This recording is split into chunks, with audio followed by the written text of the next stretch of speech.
क्या कभी किसी से बात करने के बाद आपको ऐसा महसूस हुआ है जैसे आपकी सारी ऊर्जा खत्म हो गई हो, जैसे आप पूरी तरह खाली हो गए हों?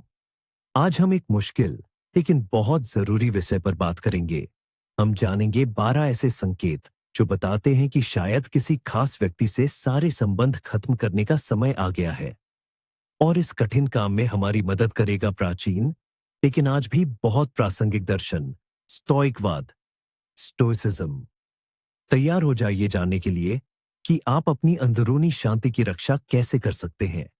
लेकिन इससे पहले कि हम उन संकेतों पर आए, आइए जरा स्टोइक विचारकों की दुनिया में झांक लें। ये महान विचारक थे, जैसे सेनेका, एपिक्टेटस एपिक्टेटस और मार्कस ऑरेलियस। उन्होंने हमें सिखाया कि हमें सिर्फ उन चीजों पर ध्यान देना चाहिए जिन पर हमारा नियंत्रण है, जैसे हमारे विचार, हमारी प्रतिक्रियाएं, हमारे चुनाव। बाकी सब, जिसमें दूसरों का व्यवहार भी शामिल है, हमारे वश में नहीं है। स्टोइकवाद भावनाओं को दबाने के बारे में नहीं है, बल्कि जीवन के प्रति एक तर्कसंगत दृष्टिकोण रखने के बारे में है। यह हमें सिखाता है कि अंदरूनी शांति और सद्गुण कैसे बनाए रखें, यहां तक कि रिश्तों के मामले में भी। अब हम दूसरे बहुत जरूरी संकेत पर आते हैं। यह है आपकी व्यक्तिगत सीमाओं को नजरअंदाज करना। इसका क्या मतलब है? इसका मतलब है जब कोई व्यक्ति लगातार उस लक्ष्मण रेखा को पार करता है जो आपने अपने लिए खींची है, भले ही आपने कई बार बस करो कहा हो। उदाहरण के लिए, वो आपकी चीजें बिना पूछे ले सकता है, या आपके निजी मामलों में दखल दे सकता है, ऐसे निजी सवाल पूछ सकता है जिनका जवाब आप नहीं देना चाहते, गलत समय पर फोन कर सकता है, या अनचाही सलाह दे सकता है, तभी जब आपने साफ मना किया हो। आपने शायद नरमी से समझाने की कोशिश की होगी कि आपको उनका यह व्यवहार पसंद नहीं है, या शायद थोड़ी सख्ती से भी, लेकिन कोई फायदा नहीं होता। वो इंसान अपनी मनमानी करता रहता है। कभी कभी तो ऐसा लगता है मानो वो जानबूझकर आपको परख रहा है, देख रहा है कि वो कितनी हद तक जा सकता है। आपको महसूस होता है कि आपके नहीं की कोई कद्र नहीं, आपकी निजी जगह का लगातार उल्लंघन हो रहा है, और आपके अंदर अनादर की भावना बढ़ती जाती है। स्टोइसिज्म, स्टोइक दर्शन के नजरिए से देखें तो आपकी सीमाएं आपके अंदरूनी साम्राज्य का हिस्सा हैं, उस चीज का जिस पर आपका नियंत्रण है। अगर कोई लगातार आपकी सीमाओं को तोड़ता है, तो वो आपकी शांति और गरिमा पर हमला कर रहा है। हम दूसरों को हमें सम्मान देने पर मजबूर नहीं कर सकते, लेकिन हम यह तय कर सकते हैं कि हम इस पर कैसे प्रतिक्रिया देंगे। और सबसे जरूरी बात, क्या हम ऐसा रिश्ता जारी रखने के लिए तैयार हैं? अपनी सीमाओं की रक्षा करना सिर्फ एक अधिकार नहीं है, यह अपने प्रति एक कर्तव्य है। यह आपकी अखंडता को बनाए रखने का हिस्सा है। स्टोइक लोग अपनी स्वायत्तता को महत्व देना सिखाते थे, अपनी शांति को, और बाहरी चीजों को इसे भंग न करने देना, भले ही वे करीबी लोग हों। ये आपके मानसिक स्वास्थ्य के लिए बहुत जरूरी है। तीसरा संकेत एक बेहद अप्रिय चीज है, जिसे मैनिपुलेशन और गैसलाइटिंग कहते हैं। क्या आपने कभी ऐसा महसूस किया है कि आपको अपनी ही याददाश्त पर शक होने लगा है, या वास्तविकता के बारे में अपनी समझ पर? यही गैसलाइटिंग है। आपका बात करने वाला कह सकता है, ऐसा नहीं हुआ था, भले ही आपको पक्के तौर पर याद हो कि वह हुआ था। या फिर, तुम सब मनगढ़ंत बातें कह रहे हो, तुम्हें भ्रम हुआ होगा, तुम बहुत ज्यादा भावुक हो रहे हो। गैसलाइटिंग का मकसद आपको खुद पर शक करवाना है, आपको दूसरों की राय पर निर्भर बना देना है। मैनिपुलेशन एक ज्यादा व्यापक शब्द है। यह तब होता है जब कोई व्यक्ति अपना मतलब निकालने के लिए चालाकी, झूठ, या आपकी भावनाओं, जैसे गिल्ट या दया, से खेलता है। वह आपको दोषी महसूस करवा सकता है, या खुद को पीड़ित दिखा सकता है, या इसके विपरीत अपना अधिकार जता सकता है। ये सब इसलिए किया जाता है ताकि आप वैसा करें जैसा उसके लिए फायदेमंद है, न कि आपके लिए। आपको कठपुतली जैसा महसूस होता है, आप नियंत्रित महसूस करते हैं, आपकी राय को नजरअंदाज किया जाता है, या इससे भी बदतर, तोड़ मरोड़ दिया जाता है। स्टोइक दर्शन के अनुसार विचारों की स्पष्टता ही सद्गुण की नींव है। यदि कोई लगातार आपको भ्रमित करने की कोशिश कर रहा है, आपको अपनी ही वास्तविकता पर संदेह करने के लिए मजबूर कर रहा है, तो यह तर्कसंगत निर्णय लेने की आपकी क्षमता पर सीधा हमला है। स्टोइक हमें विवेक पर भरोसा करना सिखाते थे और गैसलाइटिंग व मैनिपुलेशन इस सहारे को तोड़ देते हैं। वे आपकी स्वायत्तता छीन लेते हैं, आलोचनात्मक ढंग से सोचने की आपकी क्षमता छीन लेते हैं। यह सिर्फ अप्रिय ही नहीं है, यह आपके मानसिक स्वास्थ्य के लिए खतरनाक है। अपनी खुद की समझ और सच्चाई का आपका अधिकार अनमोल है। यदि कोई लगातार इसे आपसे छीन रहा है, तो यह निर्णायक कार्रवाई करने का संकेत है। चौथा लक्षण जिस पर ध्यान देना चाहिए वह है लगातार आलोचना और आपको कम आंकना। क्या आप अक्सर सुनते हैं कि आप कुछ गलत कर रहे हैं, कि आपके विचार बेवकूफी भरे हैं या आपकी भावनाएं तुच्छ हैं? यह रचनात्मक प्रतिक्रिया नहीं है, यह लगातार नीचा दिखाना है। व्यक्ति आपके रूप रंग की आलोचना कर सकता है, आपके शौक की, आपकी उपलब्धियों की, और इससे कोई फर्क नहीं पड़ता कि आपने कितनी कोशिश की या आप कितने सफल रहे। अक्सर ऐसी आलोचना शुभचिंतक सलाह के भेस में आती है, या ये मैं तो तुम्हारा भला चाहता हूं के रूप में, लेकिन असल में यह आप में हीन भावना पैदा करता है। तुम्हारा काम बकवास है, यह तो कोई भी कर लेता, इतना खुश क्यों हो रहे हो, ये तो छोटी सी बात है। आपकी सफलताओं को कम आंका जाता है, आपकी खुशी पर पानी फेर दिया जाता है, आपकी भावनाओं का मजाक उड़ाया जाता है। आप खुद को तुच्छ महसूस करने लगते हैं, आपका उत्साह ठंडा पड़ जाता है, आत्मसम्मान कम हो जाता है। स्टॉक दर्शन के अनुसार किसी व्यक्ति का मूल्य बाहरी आकलन से तय नहीं होता। हमारा मूल्य हमारे अंदर है, यह हमारे सद्गुणों में है, हमारे प्रयासों में है। यदि कोई लगातार आपको कम आंकने की कोशिश करता है, तो वह आपकी आंतरिक गरिमा पर चोट करता है। स्टॉक विचारकों ने हमें सिखाया कि दूसरों की राय से विचलित न हो, खासकर नकारात्मक और अनुचित राय से। आपका आत्मसम्मान आपके अपने आकलन पर आधारित होना चाहिए, दूसरों के नहीं। यदि किसी व्यक्ति के साथ बातचीत लगातार आपके आत्मविश्वास को कमजोर करती है, तो यह एक बहुत बड़ी समस्या है। यह आपके विकास में बाधा डालता है, आपकी मानसिक शांति में बाधा डालता है, और यह एक और स्पष्ट संकेत है कि ऐसे रिश्तों की सार्थकता पर विचार किया जाए। पांचवां लक्षण है रिश्तों में एक तरफापन। सोचिए, आपकी बातचीत में ज्यादातर पहल कौन करता है? पहले फोन कौन करता है? मिलने का प्रस्ताव कौन देता है? जरूरी तारीखें किसे याद रहती हैं? और जब बात आपकी जरूरत की आती है, तो हमेशा बहुत व्यस्त कौन रहता है? ऐसे रिश्तों में आप लगातार देते रहते हैं।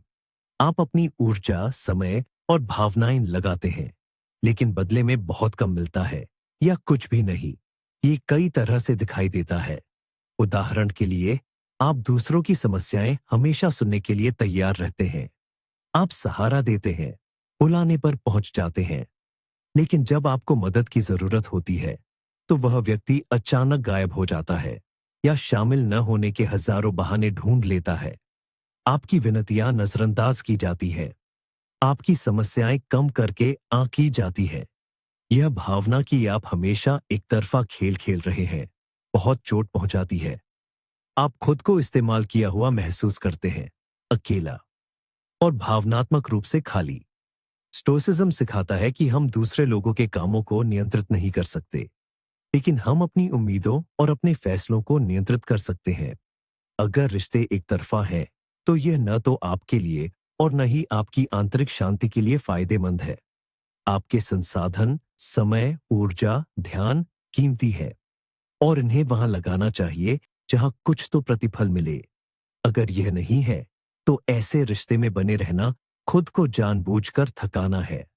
स्टोइक लोग सभी संसाधनों का विवेकपूर्ण इस्तेमाल करने की बात कहते थे, जिसमें भावनात्मक संसाधन भी शामिल है। इन्हें ऐसी चीजों पर बर्बाद नहीं करना चाहिए जिनका कोई फल नहीं मिलता और जो आपको हमेशा नुकसान में छोड़ जाती है।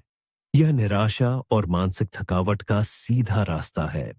छठा संकेत जो आपको सचेत कर देना चाहिए, वो है लगातार बनी रहने वाली नाटकीय परिस्थितियां। कुछ लोग ऐसे होते हैं जिनके इर्द गिर्द की जिंदगी एक अंतहीन सीरियल जैसी लगती है। उनके साथ हमेशा कुछ न कुछ होता रहता है।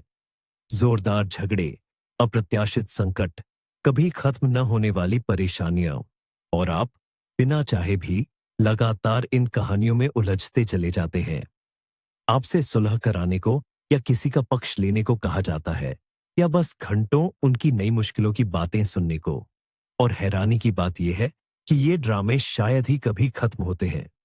वे बस एक के बाद एक आते रहते हैं। ऐसा लगता है जैसे वो इंसान खुद ही अपनी त्रासदियों का शिकार या मुख्य पात्र बनने का मजा ले रहा हो, और आप इस तमाशे का हिस्सा बन जाते हैं। आपकी शांति भंग होती है। आपका समय दूसरों की समस्याओं पर बर्बाद होता है, जो शायद कभी हल भी न हो। आप लगातार तनाव में महसूस करते हैं, मानो किसी नई आफत के लिए तैयार हो। ये थका देता है और आपको अपनी जिंदगी पर ध्यान केंद्रित करने नहीं देता।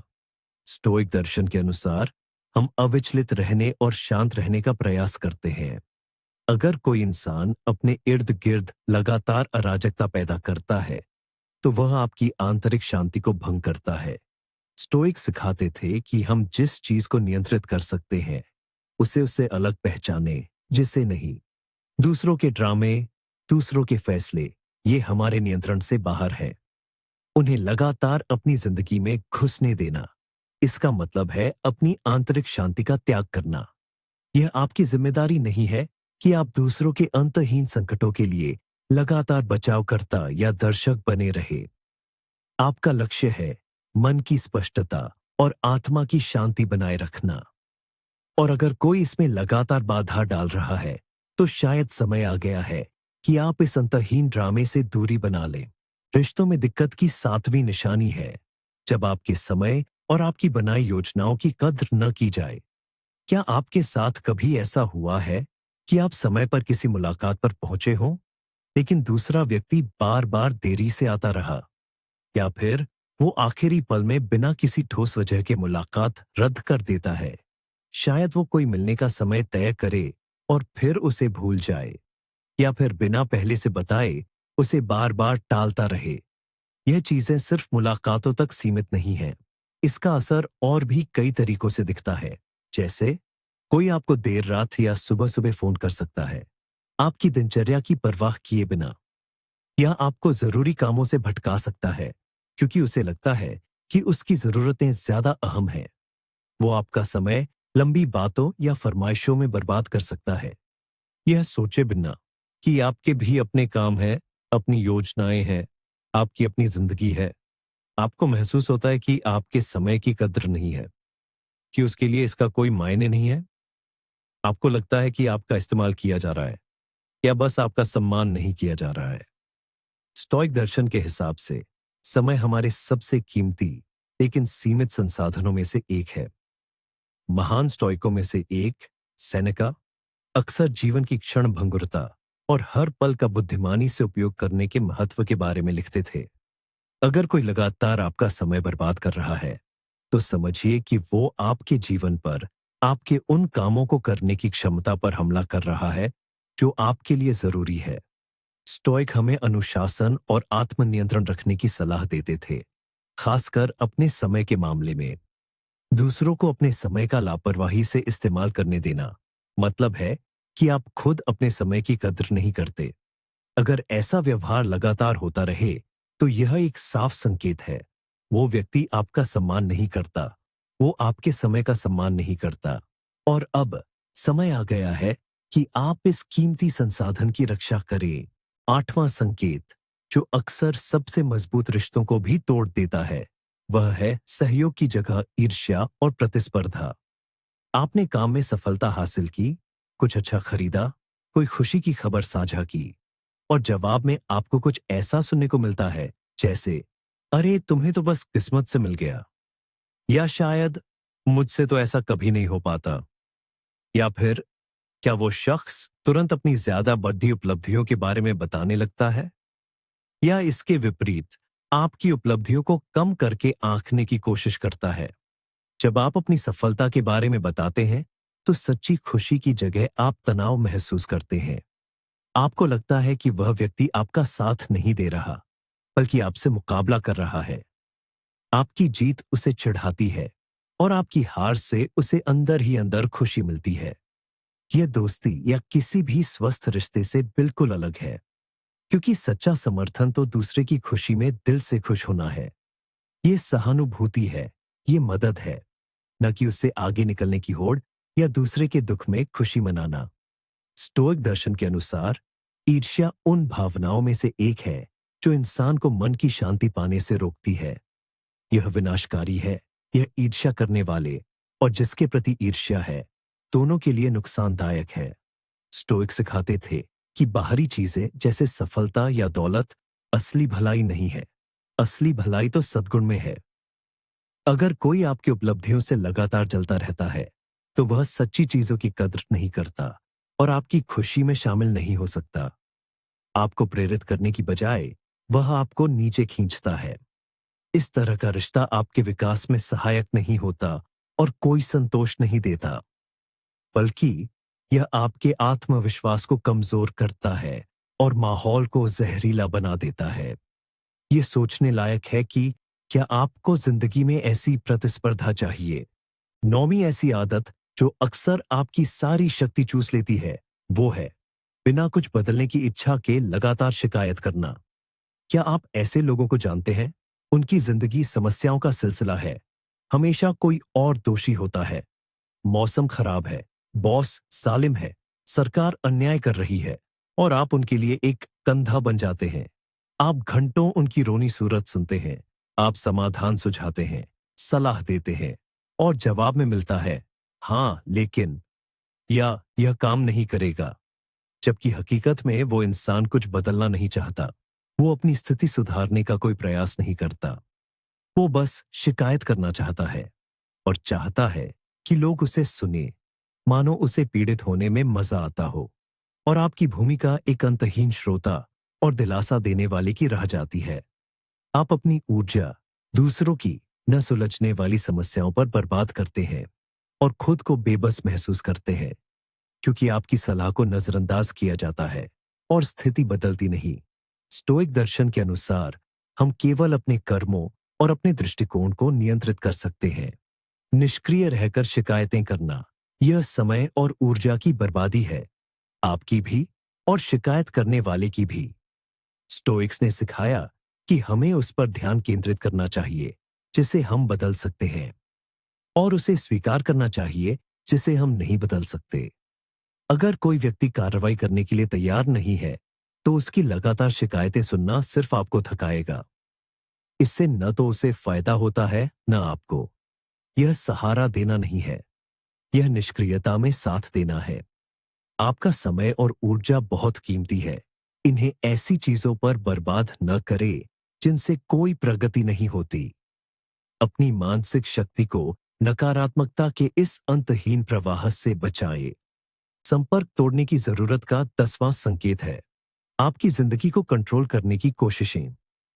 क्या आपने कभी ऐसे व्यक्ति का सामना किया है जो लगातार आपको बताता रहता है कि आपको कैसे जीना चाहिए, आपको क्या करना चाहिए, किसके साथ दोस्ती रखनी चाहिए, कौन सी नौकरी चुननी चाहिए, भले ही आपने उनसे कोई सलाह न मांगी हो। ऐसा व्यक्ति आपके फैसलों की आलोचना कर सकता है, अपना मत आप पर थोप सकता है, या यहां तक कि आपसे हेरफेर करने की कोशिश कर सकता है ताकि आप उसकी मर्जी के मुताबिक काम करें। ये बातें छोटी मोटी चीजों से लेकर जिंदगी के बड़े फैसलों तक में नजर आ सकती है। जैसे, तुम्हें अपना हेयर स्टाइल बदलना चाहिए, ये नौकरी तुम्हारे लिए नहीं है, तुमने अभी तक शादी क्यों नहीं की। वो आपको ये जानने के लिए कॉल कर सकते हैं कि आप कहाँ हैं, आप किसके साथ हैं, आपने वो काम क्यों नहीं किया जो उन्हें लगता था कि आपको करना चाहिए। आप लगातार किसी की निगरानी में होने जैसा महसूस करते हैं, मानो आपको अपने फैसले लेने का कोई हक नहीं है, अपनी आजादी का कोई हक नहीं है। यह बहुत दबाव पैदा करता है और आपको निर्भर महसूस कराता है। स्टोइसिज्म के दर्शन के मुताबिक स्वायत्तता और स्वतंत्र इच्छा शक्ति मुख्य अवधारणाएं हैं। स्टोइक सिखाते थे कि जिस एकमात्र चीज पर हमारा सचमुच नियंत्रण होता है, वो है हमारे विचार और हमारे कर्म। किसी और को अपनी जिंदगी चलाने देना अपनी आज शादी छोड़ देने जैसा है, अपने आत्मसम्मान छोड़ देने जैसा है और अपनी खुद की सद्भावना के अनुसार जीने की आपकी क्षमता छोड़ देने जैसा है। आपकी जिंदगी आपकी जिम्मेदारी है और आपकी पसंद भी। अगर कोई लगातार आपसे यह नियंत्रण छीनने की कोशिश करता है, तो वो आपके आंतरिक जगत की जड़ों पर हमला कर रहा है। यह एक गंभीर संकेत है। इसे नजरअंदाज करना आपके आत्मसम्मान और निजी खुशी के लिए खतरनाक हो सकता है। स्वस्थ रिश्तों को खराब करने वाला 11वां संकेत है झूठ और बेईमानी। विश्वास ही बुनियाद है। अगर आप किसी व्यक्ति को लगातार झूठ बोलते पकड़ते हैं, तो यह बुनियाद हिलने लगती है और यह मायने नहीं रखता कि झूठ कितना बड़ा था। ये छोटे मोटे झूठ हो सकते हैं या तथ्यों को गंभीर रूप से तोड़ मरोड़ना। मुख्य बात यह है कि आप उसकी हर बात पर, उसकी हर कहानी पर शक करने लगते हैं। आपको महसूस होता है कि व्यक्ति आपके साथ ईमानदार नहीं है, वह कुछ छिपा रहा है या जानबूझकर आपको गुमराह कर रहा है। हो सकता है कि वह सिर्फ आपको ही नहीं, दूसरों को भी धोखा देता हो और आप अनजाने में इसके गवाह बन जाते हैं, या फिर उसके इरादे से आप इसमें शामिल होते जाते हैं। इससे लगातार तनाव बना रहता है। आप उसकी मौजूदगी में सुकून महसूस नहीं कर पाते। आप हर समय यह विश्लेषण करते रहते हैं कि यह सच है या नहीं। ऐसी बातचीत चिंता और निराशा के सिवा कुछ नहीं देती। स्टोइक दर्शन के अनुसार ईमानदारी और सच्चाई महत्वपूर्ण सद्गुण हैं। स्टोइक लोग सत्य और विचार की स्पष्टता को महत्व देते थे। अगर कोई व्यक्ति लगातार झूठ बोलता है, तो वह सिर्फ सद्गुणों के सिद्धांतों का उल्लंघन ही नहीं करता, बल्कि वह सच्ची, गहरी बातचीत की संभावना को भी खत्म कर देता है। विश्वास के बिना सच्चे रिश्ते नहीं हो सकते। आप ऐसे व्यक्ति पर भरोसा नहीं कर सकते, उसके इरादों के बारे में निश्चित नहीं हो सकते, और लगातार शक के साए में रहना एक भारी भावनात्मक बोझ है। यह आपकी आंतरिक शांति में बाधा डालता है और आपको आत्मविश्वास से वंचित कर देता है। अगर विश्वास पूरी तरह से खत्म हो गया है, तो ऐसे रिश्ते बनाए रखने का कोई मतलब नहीं है। आखिर वे किस आधार पर टिकेंगे? और अंत में 12वां और शायद सबसे अहम लक्षण, जो पिछले सभी संकेतों को मिलाकर देखा जा सकता है, वो ये है कि उस व्यक्ति से बातचीत करने के बाद आप खुद को पहले से ज्यादा खराब महसूस करते हैं। यह एक बहुत ही सरल लेकिन शक्तिशाली नियम है। उस व्यक्ति से बातचीत या मुलाकात के बाद आपके मन की स्थिति कैसी रहती है? क्या आप खुद को खाली महसूस करते हैं, उदास, चिड़चिड़ा, या हो सकता है कि आपके आत्मविश्वास में कमी आ जाती है? आपका मन, आपका आत्मविश्वास, आपकी मन की शांति, सब कुछ नकारात्मक रूप से प्रभावित होता है। अगर किसी व्यक्ति से बात करने से पहले आप बिल्कुल ठीक और खुश थे और बाद में खुद को बिल्कुल टूटा हुआ महसूस करते हैं, तो यह एक चेतावनी है। यह सिर्फ थकान नहीं है, यह भावनात्मक नुकसान है। लगातार इस तरह की बातचीत, जिसका नतीजा ऐसा होता है, आपको पूरी तरह से थका देती है। ये आपके मानसिक स्वास्थ्य को नुकसान पहुंचाती है। आप ऐसी मुलाकातों से डरने लगते हैं या फिर इनके लिए पहले से ही तैयारी करने लगते हैं, जैसे किसी बहुत मुश्किल परीक्षा के लिए कर रहे हो। स्टोइक दर्शन के अनुसार हमारा सबसे अहम लक्ष्य है सद्गुण और यूडेमोनिया पाना, जिसका मतलब है सच्ची समृद्धि या एक खुशहाल और अर्थपूर्ण जीवन जीना। अगर कोई व्यक्ति लगातार आपकी भलाई में बाधा डालता है, आपकी शांति को भंग करता है, तो ऐसी बातचीत आपके जीवन के उद्देश्य के साथ बिल्कुल भी मेल नहीं खाती। स्टोइकों ने सिखाया कि हमें बहुत सोच समझकर चुनना चाहिए कि हम किसके साथ समय बिताते हैं, क्योंकि हमारी संगत हमें बहुत प्रभावित करती है। अगर कोई व्यक्ति आपकी मन की शांति पर बुरा असर डालता है, तो ऐसे प्रभाव से खुद को दूर रखना ही बुद्धिमानी है। आपकी शांति और भलाई आपकी सबसे बड़ी प्राथमिकता होनी चाहिए। और अगर ऐसे रिश्ते आपकी शांति और भलाई के लिए खतरा बन रहे हैं, तो तुरंत कोई ठोस कदम उठाने की जरूरत है। और यहीं पर आता है मुख्य सबक। स्टोइकवाद हमें सिखाता है कि सबसे बुद्धिमानी भरा कदम यह है कि हम उन चीजों को बदलने की कोशिश न करें जो हमारे नियंत्रण में नहीं है। हम किसी व्यक्ति को बदल नहीं सकते, लेकिन हम उसके प्रति अपना रवैया बदल सकते हैं और कभी-कभी तो उसकी जिंदगी में अपनी मौजूदगी भी। किसी व्यक्ति से संपर्क तोड़ना कमजोरी या स्वार्थ की निशानी नहीं है। यह शक्तिशाली आत्मरक्षा का कार्य है। यह मन की शांति के लिए आपका सचेत चुनाव है और यह स्टोइकवाद के सिद्धांतों के पूरी तरह अनुरूप है। आपकी ऊर्जा, आपका समय, आपका मानसिक स्वास्थ्य ये कीमती संसाधन है। इनकी रक्षा करें। हमें उम्मीद है कि इस वीडियो ने आपको एक जटिल लेकिन बहुत महत्वपूर्ण विषय को समझने में मदद की होगी। अगर आपको यह वीडियो पसंद आया हो तो कृपया लाइक करें, चैनल को सब्सक्राइब करें ताकि आप हमारी नई उपयोगी सामग्री को न चूकें। और हाँ, कमेंट्स में अपने विचार जरूर साझा करें। आपने अपने आसपास इनमें से कौन से संकेत देखे हैं? क्या हो सकता है कि आपके पास अपनी खुद की ऐसी चेतावनी के संकेत हों जिन्हें आप साझा करना चाहें? हमें आपकी राय जानने में बहुत दिलचस्पी है।